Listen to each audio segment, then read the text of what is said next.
Leadership. It's a quality that can make or break a team, a company, or even a game. Integrity, courage, empathy, resilience. These are just some of the traits we associate with great leaders. But what does leadership have to do with creating a video game?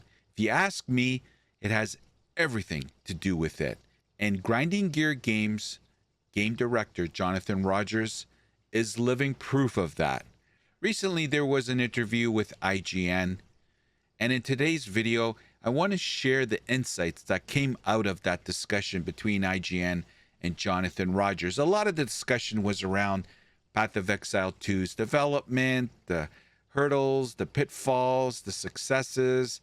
I'm not going to share the whole content of that interview. If you'd like to watch it completely in its entirety, I will link the video in the description of this video. But today, I kind of just wanted to focus on what I feel is a telltale sign of why Path of Exile 2 has gotten the accolades that it's gotten.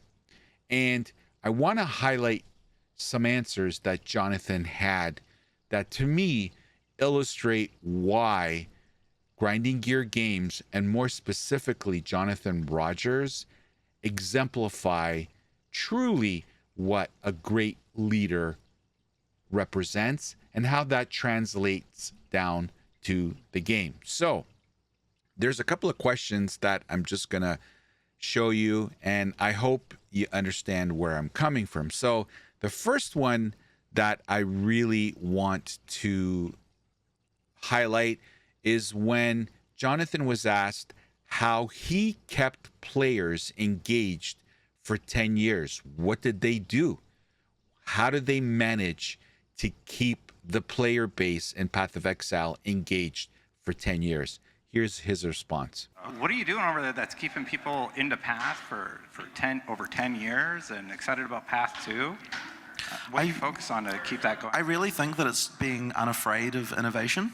I think a lot of game companies, and especially as they get larger, they start to get very sort of dried in the wool, and it even happens within the studio. Like quite frequently, I propose a change and I get a lot of pushback from people because, oh, this is the way we've always done it, you know, that kind of thing.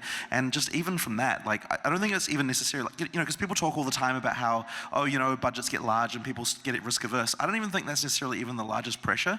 I think that what it is that even internal to the studio, you know, a lot of people get used to how things are. They want things to stay the same. Like many people who work for a game company are fans of the game.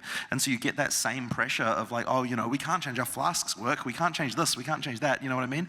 And so we just have to really try to push through that. And so a lot of the time in the studio, what I'm doing is I'm saying to people, you know what? Like, even if you don't like this, we're going to try it. And if it's bad, then it's bad. And we'll just do something else. But if, you know, it's worth trying to do different things.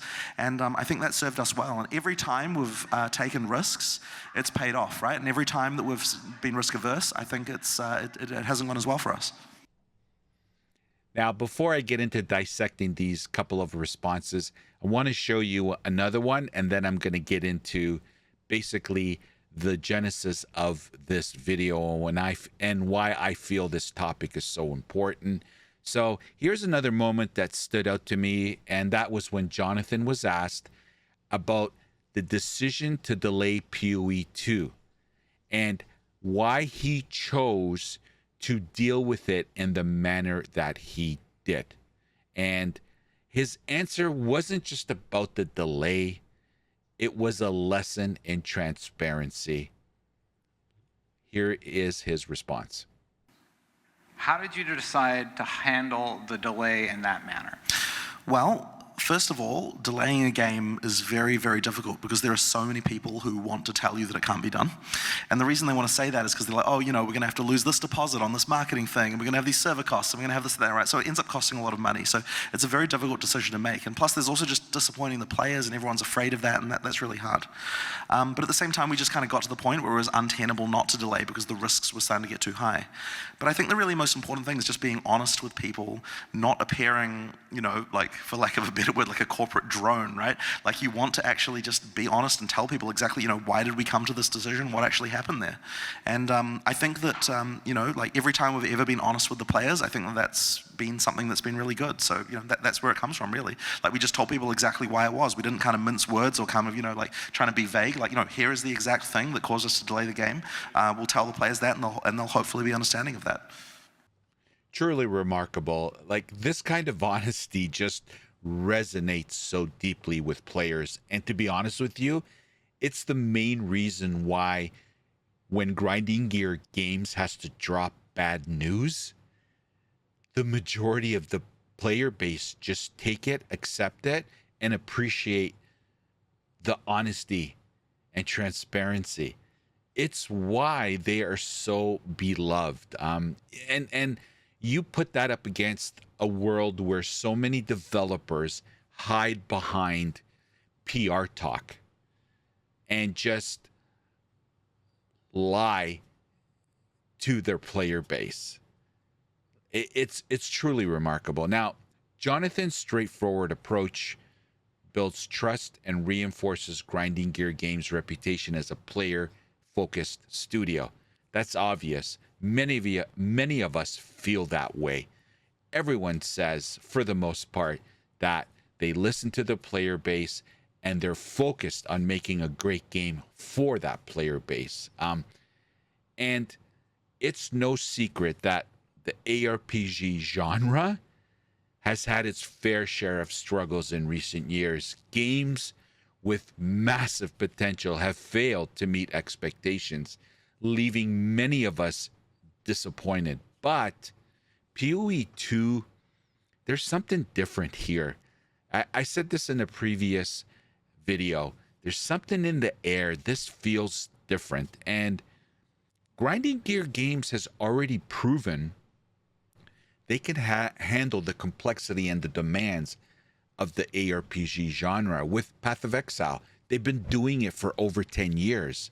And now with Jonathan steering the ship, POE 2 is set to raise the bar. It's not just about launching another game. It's about redefining what players expect from the genre. And Jonathan has stated this so many times, so consistently in all his communication. Now, great games don't just happen. They're the product of vision, courage, leadership. Jonathan and the team at Grinding Gear Games have consistently demonstrated these qualities, a lot of them that I mentioned earlier on in this video. They've stayed true to their principles. They've taken risks. They delivered an experience that keeps players coming back. We've seen it in Path of Exile, and it looks like it's going to be delivered in spades in Path of Exile 2. So in Path of Exile 2, they're poised to do something truly revolutionary. And it's no wonder, and me included, some feel it's the new king of ARPGs. Now, I present to you, this is no coincidence. And it's the reason why I wanted to talk about this subject in this video. It is no coincidence that Path of Exile 2 looks like it's setting up to raise the bar and catapult the ARPG genre to another level. And what I mean by that is, it's no coincidence because it's by design, because of Jonathan's leadership traits. The fact that he's willing to take risks. And what I mean by that is, that mentality, that characteristic that he has trickles down to the team.